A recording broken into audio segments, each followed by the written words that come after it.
በስመ አብ ወወልድ ወመንፈስ ቅዱስ አሐዱ አምላክ አሜን። አምላኽና እግዚአብሔር ስለዛሃብካና ጊዜ እናመስግነካ ኣለና። ጉባኤና ክትባርኸልና ኣብ ማእከልና ተረኺብካ ድማ ብቅዱስ መንፈስካ ክትምህረና ንማህፀነካ ኣለና። ንህዝብና ንሃገርና ሰላምን በረኸትን ጸጋን ረድኤትን ሃበና ንዘላለም አሜን። ዝኸበርኩም ህዝበ እግዚአብሔር ሊቃውንተ ቤተ ክርስቲያን አበው ቀሳውስት ወአሃው ዲያቆናት ኩልኩም ህዝበ ክርስቲያን ምእመናን ወምእመናት በቲ ዘፍቀርና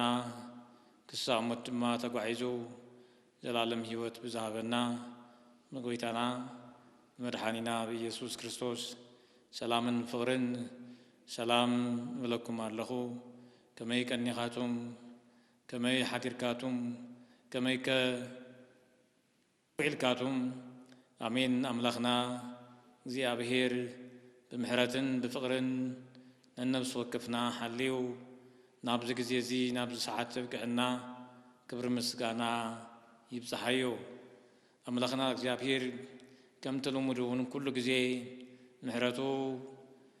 አባና እናገበረ ካብ ክፉእ ነገር እናሓለወ ብሂወት ክንነብር ድማ እናገበረ ካብቲ እንሪኦ እንሰምዖ ዘበለ ኩሉ ሓልዩ ዓቂቡ እንሆ ሎሚ እውን ድማ ቃል እግዚአብሔር ክንመሃር ቃል እግዚአብሔር ክንሰምዕ ዕድመን ጥዕናን ዝሃበና ኣብ ዕድመና ድማ እዛ ጊዜን እዛ ሰዓት እዚኣ ስለ ዝሃበና ስለ ዝወሰኸልና ክብሪ ምስጋና ይብፅሓዮ። ሎሚ ከም ኣምላኽና ከም እግዚአብሔር ፍቓድ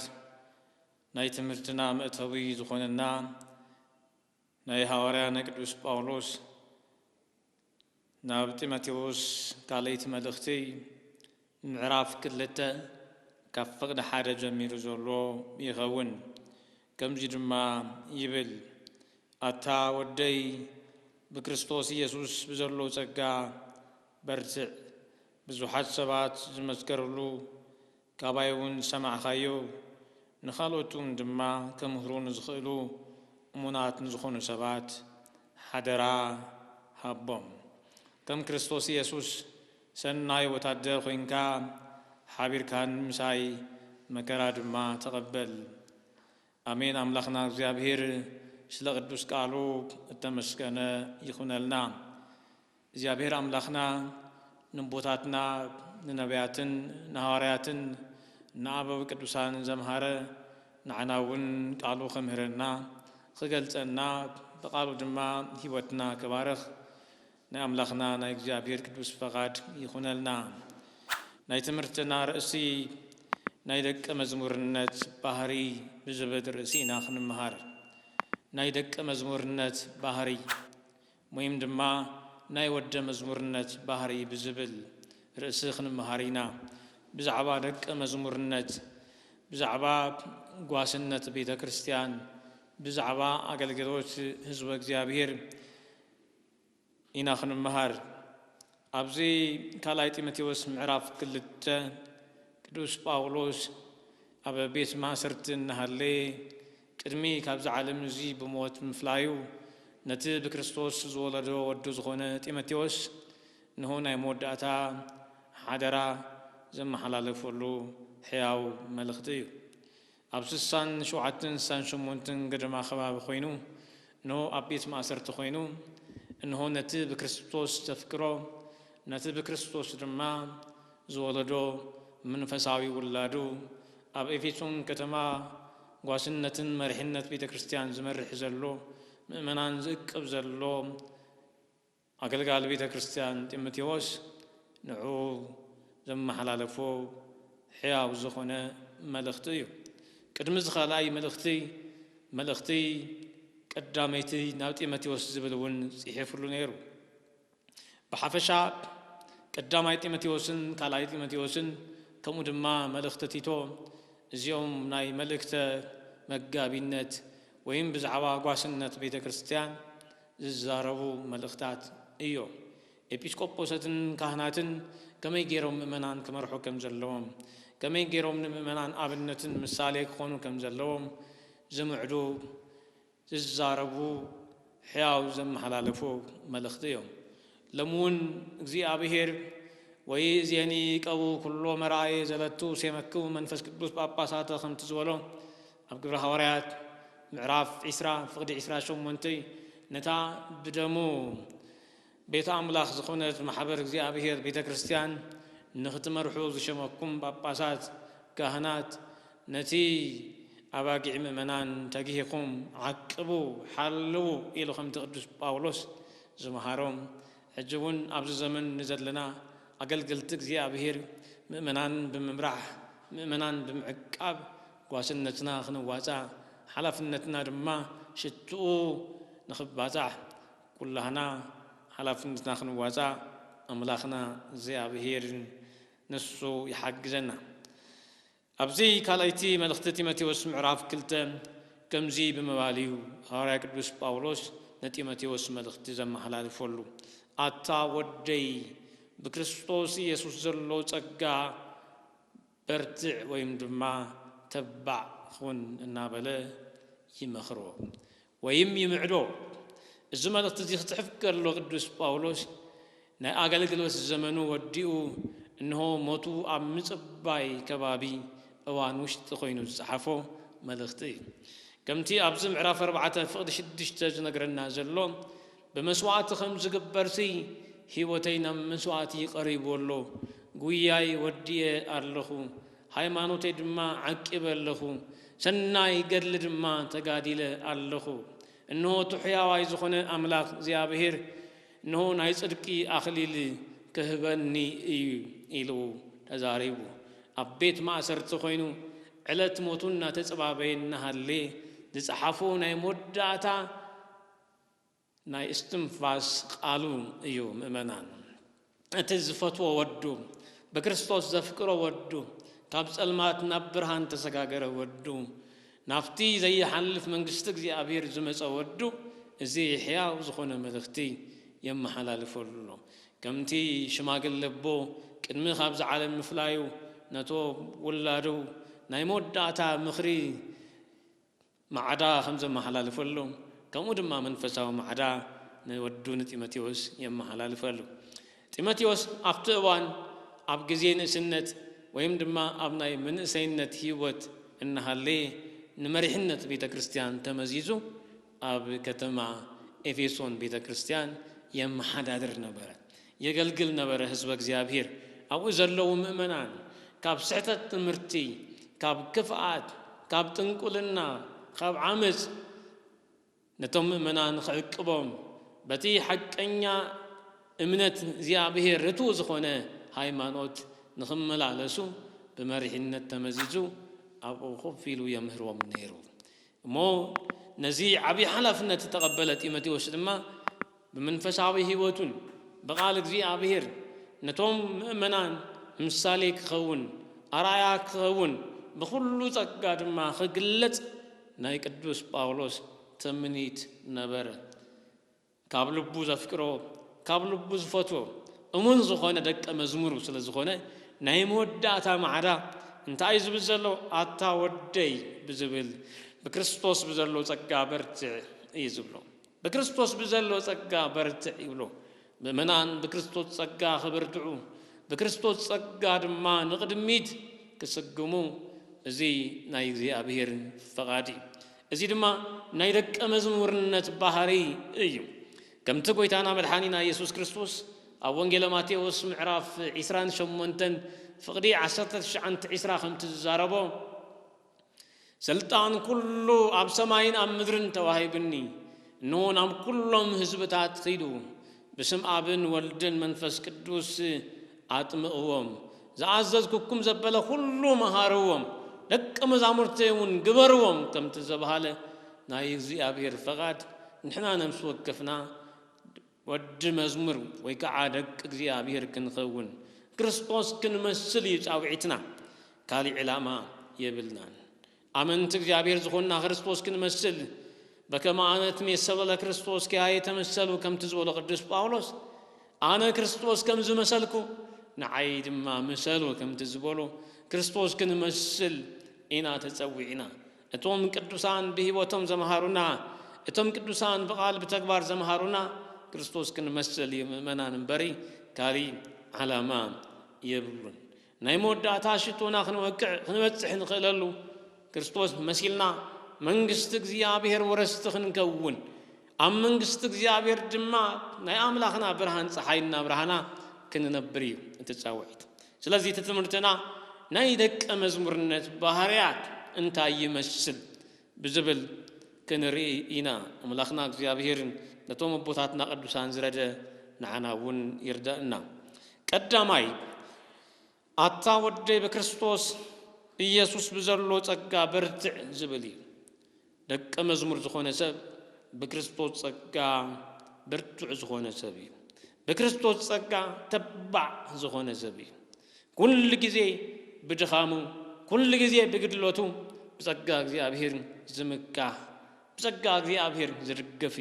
ስለዚህ ቅዱስ ጳውሎስ አብዝ መልእክት ዝብሎ ዘሎ በክርስቶስ ዘሎ ጸጋ በርትዕ ዝብል ዘሎ ጸጋ ናይ እግዚአብሔር ውህብቶ ናይ እግዚአብሔር ሰናይ ቦታውን ደቀሰ በተውሃበ በነጻ ዝተዓደለና አብ መስቀል ክርስቶስ ንዓና ተውሃበ ቅዱስ ስጋኡ ክቡር ደሙ እዚ በሊዕና ሰቲና በሃይማኖት ተቀቢልና ዘላለም ናይ እግዚአብሔር በረኸትን ተማቀልተን ከውን እተውሃበና ይጸጋ ቀጽሉ ድማ ሁሉ ጊዜ አብ ጉዕዘና አብ አገልግሎትና አብ ናብራና በጸጋ እግዚአብሔር ክንበርትዕ በጸጋ እግዚአብሔር ድማ በጸጋ ክርስቶስ ድማ ንቅድሚት ክንበገስ ክንስጉም እዚ ሕያው ዝኾነ መልእክቲ ቅዱስ ጳውሎስ ይመሐላለፈናል ዝኸበርኩም ህዝበ ክርስቲያን እግዚአብሔር ኩሉ ጊዜ በአገልግሎትና በናብራና በህይወትና በጸጋኡ የበርትዕና እተቀዳማይ በጸጋ እግዚአብሔር በርትዕ ዝብል እተኻላይ ድማ ከምዚ ይብለሉ ብዙሓት ሰባት ዝመስከርሉ ካባይውን ዝሰማዓኻዮ ከምኡ ድማ ንኻልኦት ከምህሩ ንዝኽእሉ እሙናት ንዝኾኑ ሰባት ድማ ሓደራ ሃብ ይብለሉ እተኻላይ ናይ ደቀ መዝሙርነት ባህሪ እቲ ካብ ቅዱስ ጳውሎስ ዝሰምዖ እቲ ካብ ቅዱስ ጳውሎስ ዝረኸቦ እቲ ካብ ቅዱስ ጳውሎስ ዝተማሃሮ ሕያብ ዝኾነ ቃል እግዚአብሔር ሕያብ ዝኾነ ሓደራ አገልግሎት ከምቲ ብዙሓት ዝመስከርሉ እንታይ ኢሎም መስኪሮም ነይሮም ነቢያት ብዛዕባ ክርስቶስ መስኪሮም ነይሮም ከምኡ ድማ ሐዋርያት ብዛዕባ ክርስቶስ መስኪሮም ነይሮም ዝሓለፉ ቅዱሳን ኩሎም ብዛዕባ ክርስቶስ መስኪሮም ነይሮም ከምኡ ከዓ ድማ ካባየ ዝሰማዓኻዮ ከምኡ ድማ ከምስክሩ ንዝኽእሉ ሰባት እዚ ማለት ምስክር ክኾኑ ዝኽእሉ ሰባት ንዓቶም ወይም ድማ ከምህሩ ንዝኽእሉ ሰባት ብቑዓት ንዝኾኑ ሰባት ሓደራ ሃብ ይብለሉ ደቀ መዝሙርነት ናይ ሓደራ አገልግሎት ናይ መጋቢነት አገልግሎት ኣብ ቤተ ክርስቲያን ዝተሾሙ መራሕቲ አገልገልቲ እግዚአብሔር ዝኾኑ ካብ ሊቃነ ጳጳሳት ጀሚሩ ክሳብ አጻዊ ህይወት ዘለው በሙሎም አገልገልቲ እግዚአብሔር እዮም በብማዕረጎም የገልግሉ ካብቲ እግዚአብሔር ተቀበልዎ ምስክር ዝኾኑሉ አገልግሎት ተቀቢሎም ንኻልኦቱን ንቀጻላይውን በሓደራ መልእክቶም የመሐላለፉ ጎይታና መድኃኒትና ኢየሱስ ክርስቶስ ኣብዚ ምድሪ እዚ እንሃለወ ነቶም 12 ደቀ መዛሙርት ከምዚ ኢልዎም ከይዱ ናብ ዓለም ወንጌል ድማ ንፍጥረት ኩሉ ሰበኹ ኢልዎም ንኹሎም ህዝብታት ብስም አብን ወልድን መንፈስ ቅዱስ እናጥመቅኩም ዘአዘዝኩኩም እና መሃርኩም ደቀ መዛሙርተይ ግበርዎም ኢልዎም ደቀ መዛሙርተይ ኢለሉ ደቀ መዛሙርተይ ክኾኑ ንዓይ ክመስሉ መስቀል ተሰኪሞም ክሳዕ መወዳእታ خقعازو أززوهم كم تستوهال حدرانت أقلقلوت نقص على حلافنت بمهاب حدرا يهب مالتيوم اتخلاي حدرا هاب إيز بزلو اتاقلقلوت نقص على يتقصليو تتاوز بالأقلقلوت يكوننيو نهو قيتانا مدحيتنا يسوس كريستوس نهاريات اتاقلقلوت كم زهوهم هارياتون نهارياويان أبو دما خمو نعقبت أمنت كاو دما قصيلو دما نميت كريستيان أبوتات النابلة ناب زمننا تعقلقلوت كم زبزحة كمو دما حزب كريستيان حادرا كل جدي اتمل اختي بمن محلاف نقص على أقلقلوتو قص على يخون سراح ويم دما حادرا هاب يبلغ قدوس باولوس ناي مقابينت أقلقلوت يسرح نبره ناي مقابينت أقلقلوت يقبر نبره ስለዚህ እዚ መጋቢነት ድማ ነጢሞቴዎስ መሐላል ይፈልሉ ጢሞቴዎስ ድማ ከምኡ ድማ እሙናት ንዝኾኑ ነዛ አገልግሎት ብቁዓት ዝኾኑ ሰባት ብምሕራይ እቲ አገልግሎት ቀጻላይ ግበሮ ይብለሉ እቲ ኸላይ ሓደራ ሃብ ዝብል እዩ እዚ ናይ ደቀ መዝሙርነት ባህርያት እዩ ሳልሳይ ከም ክርስቶስ ኢየሱስ ሰናይ ወታደር ኮይንካ ሓቢርካ ምሳይ መከራ ተቀበል ይዝብል ዘሎ ጳውሎስ ናይ ክርስቶስ ኢየሱስ ሰናይ ወታደር እዩ ጢሞቴዎስ ናይ ክርስቶስ ሰናይ ወታደር እዩ ህዝበ እግዚአብሔር ንሕና ናይ ክርስቶስ ወታደር ክንከውን ተጸውዒና ኣለና ናይ ክርስቶስ ሰራዊት ክንከውን ተጸውዒና ኣለና አገልግልት እግዚአብሔር ክንከውን بكل مداي كم تكريستوس زحلفو دما خنحلف ان كما ارينه ما من يري كبر مسليه كم تزولو انه بمكرا مسو كنحلف كلنا دما انه بخبرو دما مسو تخافلت نخون مسو دما حابيرنا نخبر مسو دما حابيرنا ورست منغست نخون مالتي ስለዚህ እትሳልሳይ كم ناي كريستوس ኢየሱስ ሰናይ ወታደር ኮይንካ مساي حبيركا مكرا تقبل يبلو دك مزمرنت سلا كريستوس مكرا مقبالي دك مزمرنت سلا كريستوس واقع مخفالي دك مزمرنت سلا كريستوس بحقي من بار مالتي نحقي كل جزي بهيوت مقلاص ايو ازي ينغرنا له باولوس بفلاي كفقد ثلاثه جميل كسا فقد شوعته ثلاثه ምሳሌ ታት ይቀምጥ እትናይ መጀመሪያ ናይ ወታደር ምሳሌ ይነግረናል እትኻላይ ከዓድማ ናይ ኦሎምፒክ ወይም ድማ ናይ አትሌት ጎይቲ ምሳሌ ይነግረናል እትሳልሳይ ምሳሌ ድማ ናይ ሓረስታይ ምሳሌ ይነግረናል እዞም ሰባት እዚኦም ኩሉ ጊዜ ድልዋት ከም ዝኾኑ አብነት ወታደር ኩሉ ጊዜ ድልው ኮይኑ ይጸንሕ ኩሉ ጊዜ ንዕላሙ እዩ ዝነብር ክርስቲያን ድማ ንዕላማ ክርስቶስ ደቀ መዝሙር ድማ ንዕላማ ክርስቲያን ንዕላማ ክርስቶስ እዩ ዝነብር ይብለናል እቲ ኻላይ ናይ አትሌቲክስ ምሳሌ ድማ በናይ ኦሎምፒክ ሕግ መሰረት በታተውሃወቱ ሕጊ ይጎይ በአድማ ሲዕሩ ይወጽእ ንሕና ድማ ጎየይቲ ክርስቶስ ስለዝኾንና ደቀ መዝሙር ናይ ክርስቶስ ጉያ ናይ ክርስቶስ አገልግሎት ዝፍጽም ስለዝኾነ በታ ሕግን ስርዓት መሰረት ከምቲ አትሌት ጎያይ كم أخوينو علامة كريستوس كفصم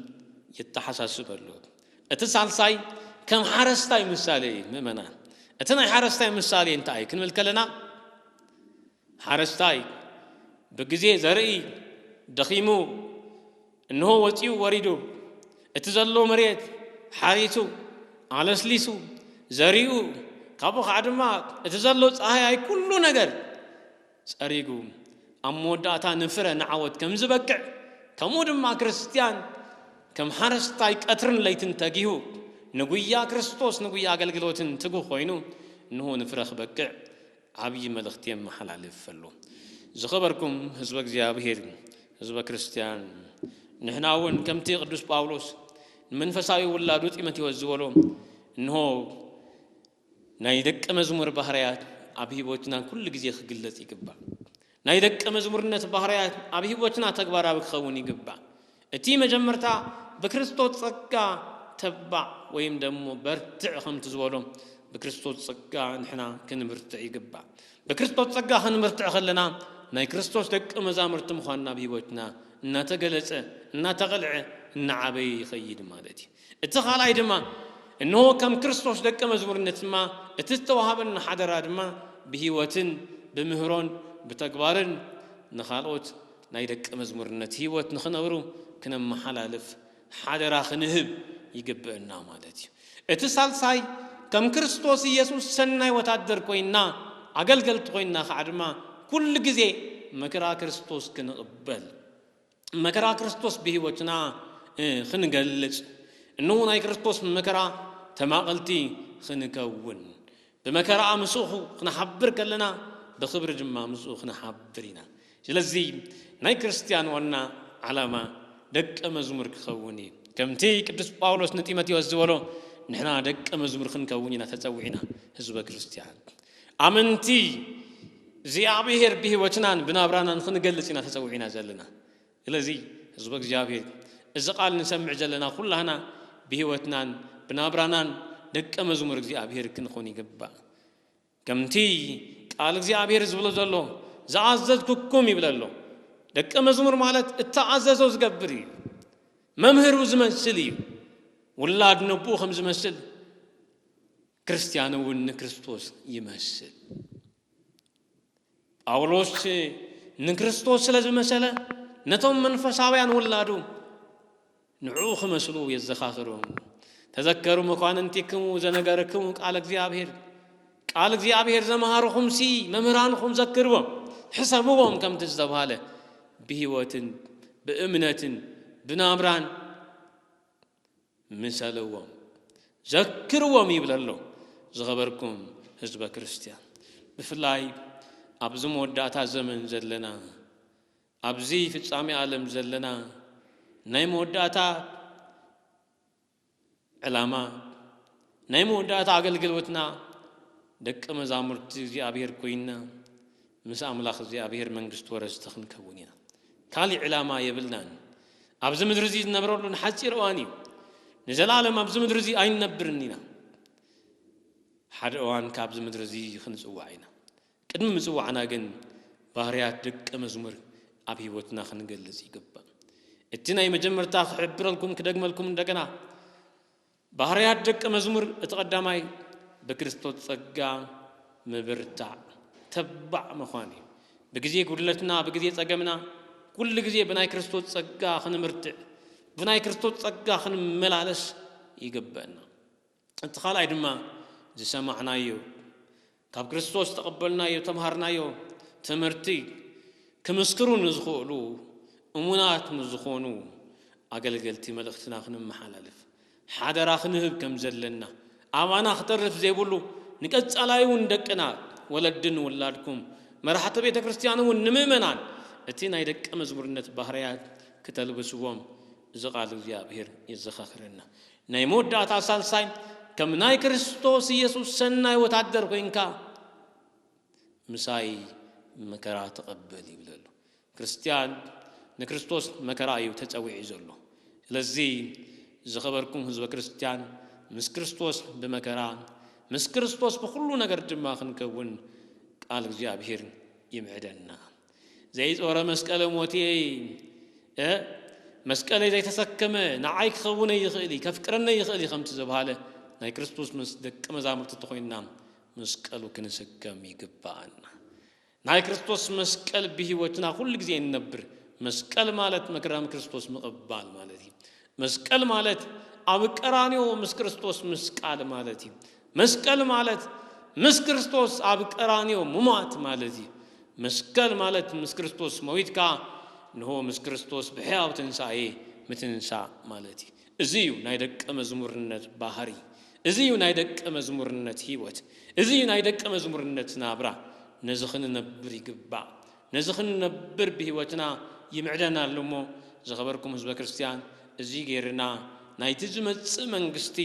ንሆ ዘይሓልፍ ዓይኒ ዘይራእየቶ እዝኒ ዘይሰምዖ ኣብ ልብ ሰብ ዘይተሓስበ እግዚአብሔር ንዘፍቅሮም ዘዳልወሎ መንግስቲ ክንወርስ ንሱ ኣምላኽና እግዚአብሔር ብጸግኡ ይሓግዘና بتقو ننفس وقفنا يبرتعنا نهاجرنا نهزبنا سلام فقرن برخت يبزحلنا زمهارنا زمخرنا نايبوداتنا أملاك زيابهير كبر مسكانا يبزحيو وسبحات لزيابهير أمين.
ካብ ፈጣሪ ወፃኢ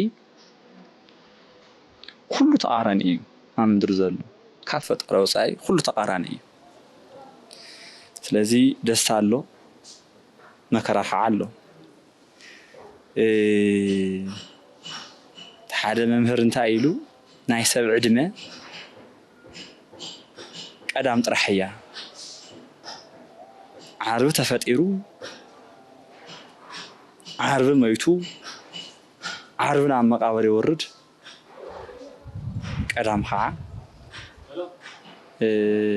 ይነብር እንደገና ሰንበት ትንሳኤ ዘጉባኤ ይጽበ ስለዚ ሰብ ሓንቲ መዓልቲ ኣለላቶ ዓርቢ ዝፍጠር ዓርቢ ባዕሉ መከራ እዩ ታ ምድሪ ባዕላ እሾህ ኣመኬላ ኣብ ተብቅለሉ መርየት ተፈጢርካስ ብዘይ መከራ ምንባር ዘይከኣል እዩ እቲ መከራ ብትክክል ክንሓስቦ ዝግብአና እቲ ዘለናዮ መሬት ብስሩሲ ካብ መከራ ወፃኢ ክኸውን ኣይኽእልን ዕሾኽ እዩ ዘውቁል ዕሾኽ እዩ ዘውቁል ኣመኬላ እዩ ዘውቁል እቲ ምድሪ ዕሾኽ ኣመኬላ ኣብ ዘውቁለሉ ምድሪ እናነበርካ ዘይምንባዕ ዘይምብኻይ ወይም ከዓ ሰቆቃ ዘይምቕባል ኣይከኣልን ሓደ እቲ መንእሰይ ኩሉ ግዜ ክሓስብ ዝግብኦ ዝኾነ ግዜ መከራ ይመፅእ ይሓልፍ እንደገና መከራ ይመፅእ ይሓልፍ ብቻ ግን ኣብ ምድሪ እስካብ ዘለና ብመከራ ምሕላፍ ከም ዘሎ ምእማን እቲ ናይ መጀመርያ እዩ መከራ እምነት የርስዕ እዩ እዚ ኣሚንና ኢና ንከራኸሮ ንጋደል ተጋድሎ እዩ እምበር መከራ ክመፅእ ከሎ እምነትካ ይርስዐካ እዩ ስለ እግዚአብሔር የለይ እግዚአብሔር ተትህል ነይሩ ከምዚ ዓይነት ግፍዒ خمزي عين سقوقة خمزي عين مكرا يبصح النيرو يلوم زكحدو سبات بزحاتيهم مكرا أمنت يرسعيهم جن مكرا purification of soul خايب صحكاي purification of soul تاي مالتيا ناي نفس نصحنا تا مكرا ما نفس خاص نصح تجوا مكرا مدحانيتيو نزل حاتيات صراريو إزخيت نص إيه تجبرك purification of soul نلو سيو تنفس نص طوال بمكرة تنفس نص إيه تجبرك قصص أني ولا موت السيمة توني تمكراسي تكساس إياه نموت قلنا حلف يبكان تاي مالتي يقول نموت يموت دولون نبن خلينا منفساويان سبات من اسايات موت مالت ناي زخونه ነገር መጀመር እዩ ናይ ዚ ህይወት ዚ ተሐልፍ ትውድሞ خالي ህይወት ቃት ይጀምር ስለዚህ ምስ እግዚአብሔር እንምረሉ ህይወት እንጀምረሉ ማዓልት እዩ ሞት ንዓና ክብሪ እዩ በነገራችን ሞት ንክርስቲያን ክብሪ እዩ ስለዚህ መከራ ምስ እግዚአብሔር ኻይ ዘራኽበካ ምስ አምላኽ በፍጥነት ምስ እግዚአብሔር ተራኽብ ዝገብረካ መከራ ሓደ ሰባት እኮ ኣብ ደስታ ግዜ ብዙሕ ተዘይብሎም እግዚአብሔር ይርስዕዎሞ ዝኾነት ነገር ትመጽከላ ኣብ ዋዕታታ ገይረካ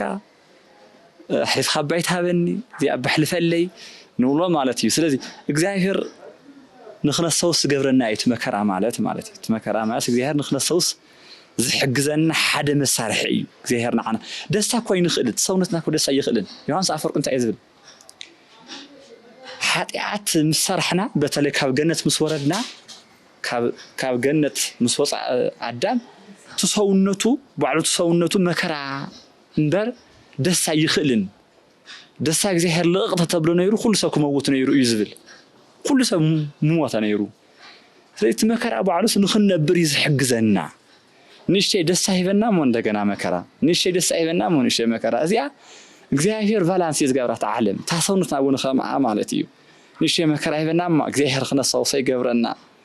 እይም በእግዚአብሔር ንፍጡሩ እንታይ ገይሩዎ እንታይ ይብድሎ ወፍጡሩ እንዲዩ ወምጽዎ እንዲዩ ባዕሉ መልሱና ባዕሉ እንዲወስደና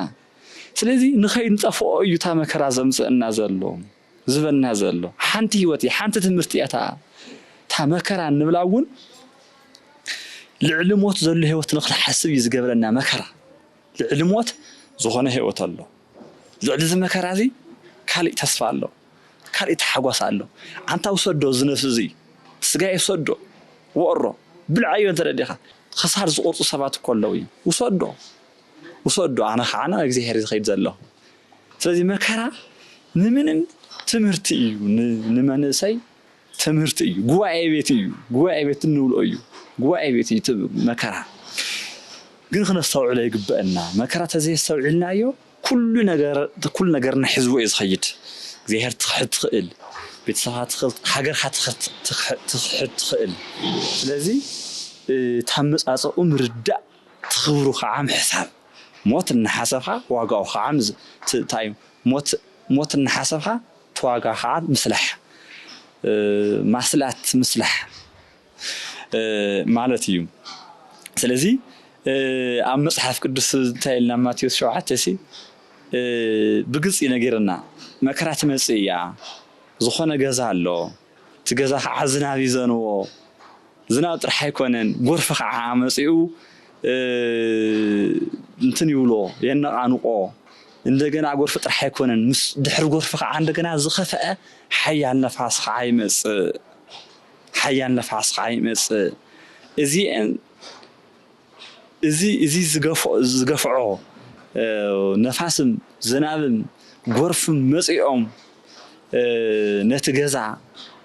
የጸግሙሉ ወይም ኸዓ ንከፍስዎ ይጽዕሩ ግን እስመዲበ ኮኮ ተሳረረ ማለት ኣብ ኮኩሒ ተሰርሐ ተኾይኑ ትገዛ ዋላ ዝናብ ይዝነብ ዋላ ጎርፍ ይምጻእ ዋላ ነፋስ ይምጻእ ታገዛ እያ ንቕንቕ የለን ስለዚህ እስመ ዲበ ኮኩ ተሳረረ ማለት ተመሰረቱ ተመስረተለ ኣብ ኮኩ እያ ኣብ ኮኩ ተመስረቱ ከዓ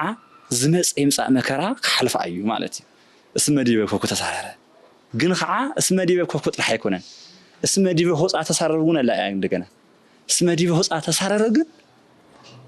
ሓሸዋ ተመስርታ ግን ታገዛ ትፈርስያ ገዛ ዝበሎ ሰብ እዩ ታብ ሃይማኖት ጽኑዕ ተኾይኑ ሰብ ዝመጽ ይምጽእ መከራ ዝበጽሕ ይብጽሕዮ ክሓልፍ እዩ ትሕለፍ እያ ዘይሕለፍ ነገር የለን ዋላ ሞይቱ ክሓልፍ እዩ ግዝያዊ እኮ ይሞት ዝኾነ ግዜ እኮ ያንነብር ስለዚ ክሓልፍ እዩ ግን ምስ እግዚአብሔር ኮይኑ ይሕለፋ ማለት እዩ እስመ ዲበ ሆጻ ተሳረረ ተኾይና ግን ታ ህይወት እስካብ ነፋስ ይበጽሕን ገና ዝናብ ክዘንብ ከሎ እዩ ክፈርስ ካው እንደገና ጎርፍ መጽ ከለኻ ታይ ማለት እዩ ነፋስ ጎርፊ ማይ ክንብል ከለና ዝናብ ክንብል ከለና ታይ ማለት እዩ ተመከራሲ ደረጃውን ምግላጽ እዩ ታማይ ምስ ሓለፍካ ዝናብ ምስ ሓለፍካስ እንደገና ጎርፍ መጽ እዩ እዚ ሓሪፈ መስለኻስ እንደገና ሓያል ነፋስ ዓመጽኻ እንደገና ይናውጽክ በቃ እዚ አያት ዓለም ኢዮብ መምህርና እዩ ኢዮብ ሳይ ዘይኾነ ኣብ ምድር ሳይ ዘይኾነ ኢዮብ ተን ሃብታም ነይሩ ቆልዑት ነይሮሞ ደቂ ነይሮሞ እዚ ተባህሉ ዘይቆጸር ሃብት ነይርዎ ግን መጀመርያ ደመና ያመጽያ ዝናብ ያዘኒባ ታይት ዝናብ ይሰሚዑ ሃፍትኻ ብሙሉሲ ጠፊኡ ኢሎሞ ሃፍተይ ብሙሉ ጠፊኡ ሞይ ጥፋ ቤተሰበይ ደቂ ይደለውኒ ሃው እንደገና ጎርፍ ይመጽእ ሞ ደቅኻ የለውን ሞይቶም ታ ጎርፍስ እንደገና ተምደቁስ ኢሉ እንደገና ደቂ ኸይዶምዎ እግዚአብሔር ወሲዶምዎ ሞይኹን ሰበይተይ ጥዕናይ ጥራሕ ሃበኒ እግዚአብሔር ይመስገን ኢሉ ታነፋስ ከዓ እንደገና መጽያ ታነፋስ መጽያ ሰበይቱ ወሲዳ ክሕጃታ ሰበይቱ እንደገና ከዓ ታጥዕና ሲንዋ መልሐስ ጥራሕ ተሪፋቱ ልሳን ጥራሕ ተሪፋቱ ኣሕዋቱ ዕርግቲ መጽዮም ታዲዮም ኢሎሞ መልሐስ ጥራሕ ልሳን ከዓ ተሪፋ ዘላ ስለዚ ረጊም ኻሙት እዚ ተዓለም ትነግረና እዚኣ እያ ወይም ረጊምና ይኽመውትና እግዚአብሔር መከራ መጽኡ ኢልና ወይም ከዓ ብታስተረፈት ልሳንና ተመስገን ክንብሎ ኢና ታስተረፈትና ጣና ታስተረፈትና ልሳንና ብታዘላትና እግዚአብሔር ተመስገን እናበልና ክንመውት ኢና ክንነብር ኢና ታምርጫ ግን አላ ማለት እዩ ወይም ብታልሳንና ረጊምና እግዚአብሔር የለን ኢልና ቤተክርስቲያን ዓይኒ ኸይርን ኢልና ከሕድና ክንመውት ኢና ከሕድና ከዓ እግዚአብሔርና ክንኸይድ ኦፍ ኮርስ ወይም ከዓ ተመስገን ትውቶናት ኸይነሩ መልስ ኸወሲድኻ እዩ ናሃትና ንሕና እውን ኸውና ኸይና ክንመጽእ ተመስገን አምላኽ ኢልኻ ከዓ እናመስገኑ ምንባር ከዓ ሓደ ነገር እዩ ስለዚ ካብ መጽሐፍት እንመሃሮ እዚ እዩ ትመከራ በርግጥ ሓደ ግዜ መከራ አይግለጽን እኮ ሰኻትል መከራ ብምንታይ ኢኻ ትግለጹ ይጽሐፍ ዲ ኮይኑ ይግለጽ ዲ ኮይኑ ብዙ ነገር እኮ ይግለጽን እኮ መከራ ሰኻትል ይኻትል ኸሙዩ ሓይሉ ናይ መከራ ሓይል ማኸሙ ትብል ኸለኻ ግን ሽዑ ምስ እግዚአብሔር ትራኸብ ማለት እዩ ሰቕ ክትብል ኸለኻ ማ እግዚአብሔር ይዛረብ ሰብ ሰቕ ክልፈሎ እግዚአብሔር ይዛረብ የጽናዕካ መጽኡ ኻው يصنعك እግዚአብሔር ትخلو يغبرካ ተመከራ ስለዚ ኣብ መከራ ዘሎ እግዚአብሔር يصنعናዮም ንብል መከራ ግን ንክርስቲያን ትምህርቲ ክንመሃረሉ ይመጽዩ ኢልኻምር አይካል እዩ እንተ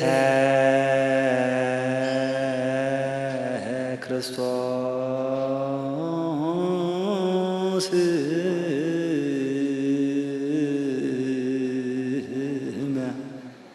ሰረት ፀሐይ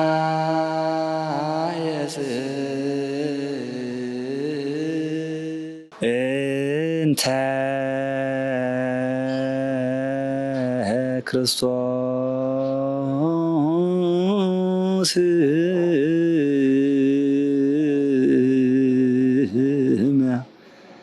ሰረት ፀሐይ የጽድቅ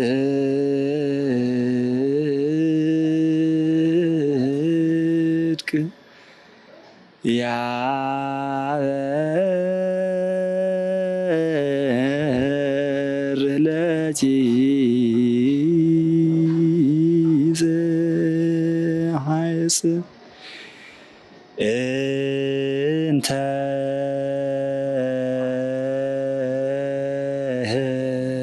ክርስቶስ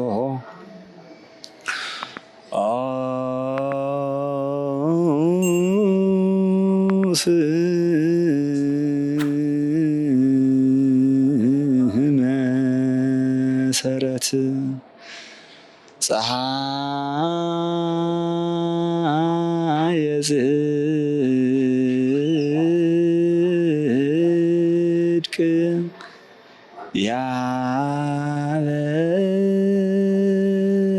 ያበር ለቲ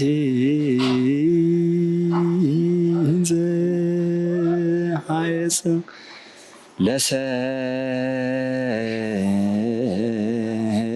ለሰማይት ትርጉት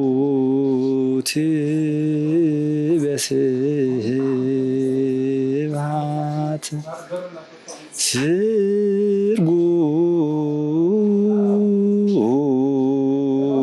ትርጉት በስብሐት አቦታትና ናዴታትና መምህራን ህይወቶም እዩ መምህርነት በቃል በጽሑፍ አይኮነን ነምጽየምና ቦታትና በጥቅሲ ጠቂሶም መጽሐፍ ጽሒፎም አይኮነን ምሂሮምና ህይወቶም እዩ መምህር ነይሩ ብርሃን እዮም ነይሮም ብርሃን ማለት እንታይ ማለት እዩ ኣብ መጽሐፍ ቅዱስ ብርሃን ይኹም ወይም ከዓ ጨው ይኹም ይብሎም ነይሩ አንተሙቱ ፄው ለዓለም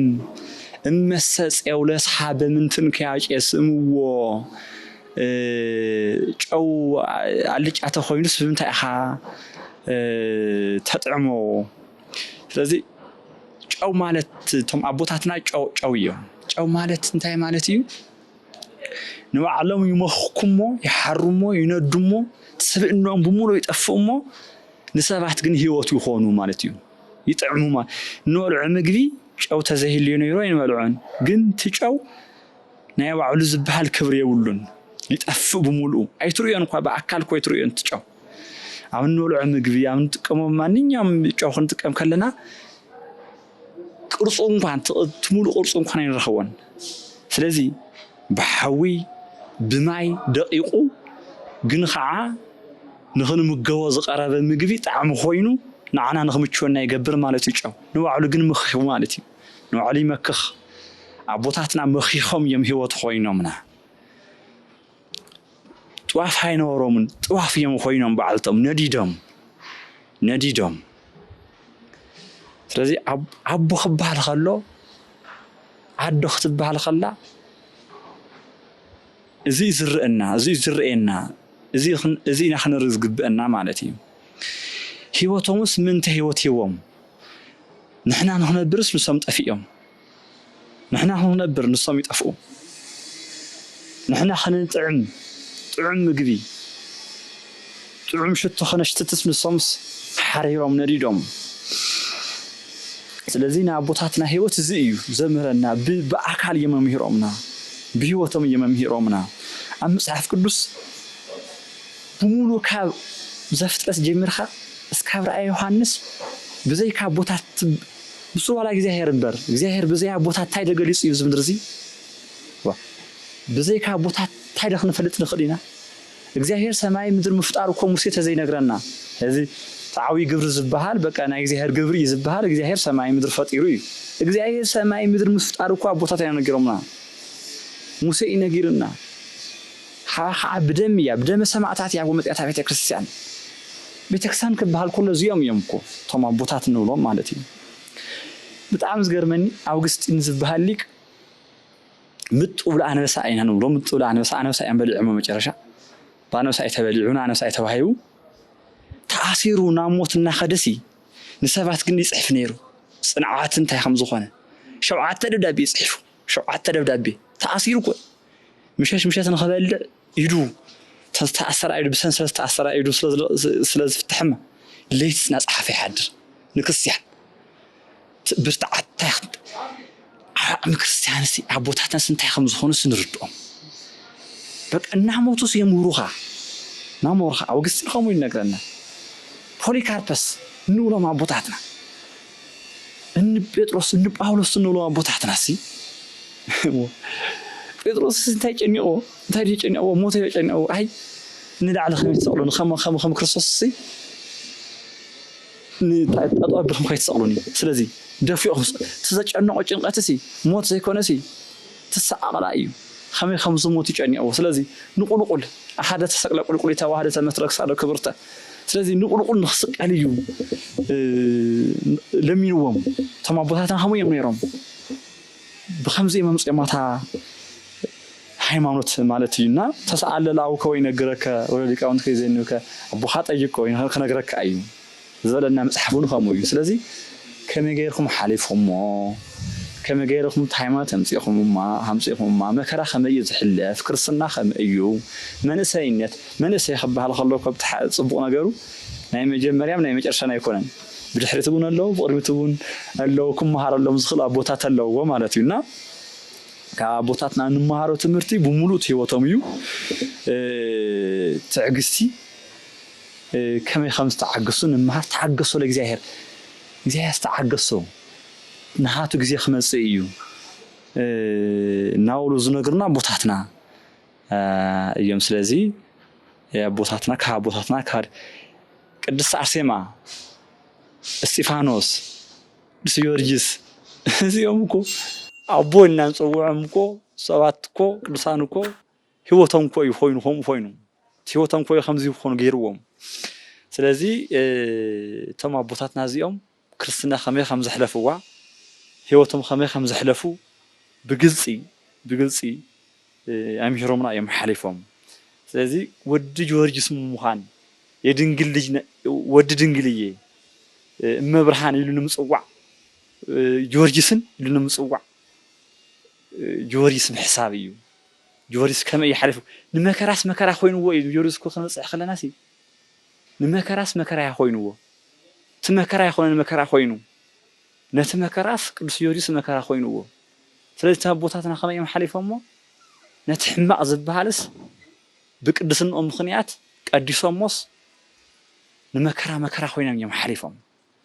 سلازي ابوتاتنا خمزي تخوينو نحنا قلنا ابوتاتنا دق تخوينا بخمسي ملفقنا كنا حلفوا يقبأنا معرفي انت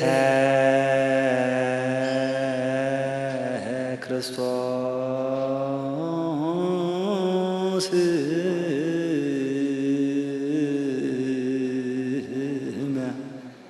سرت صحايا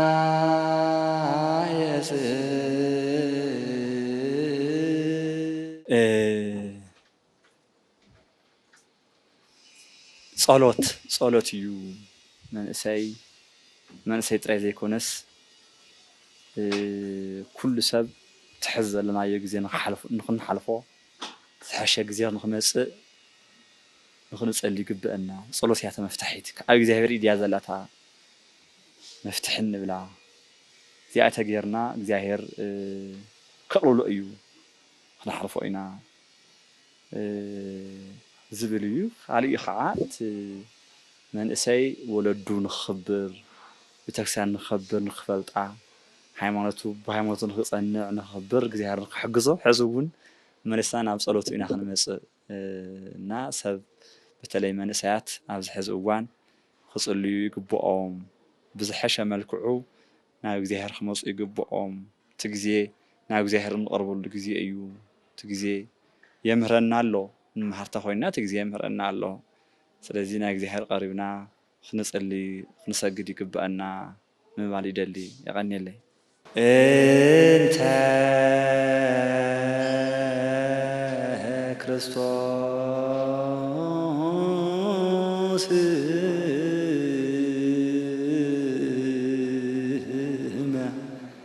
ሰረት ፀሐይ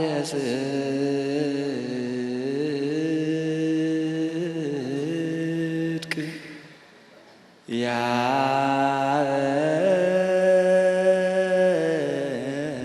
ያርለቲ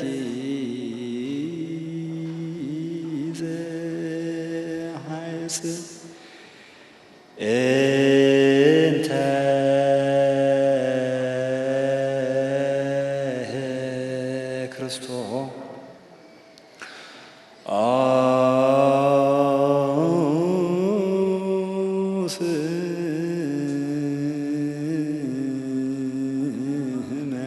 መሰረት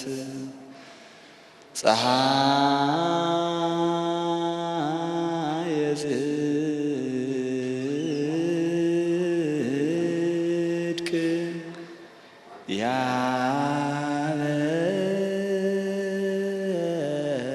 ያርለቲ ዘሐይጽ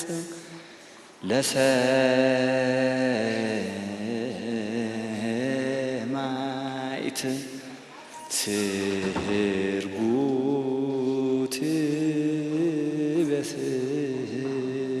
በስብሐት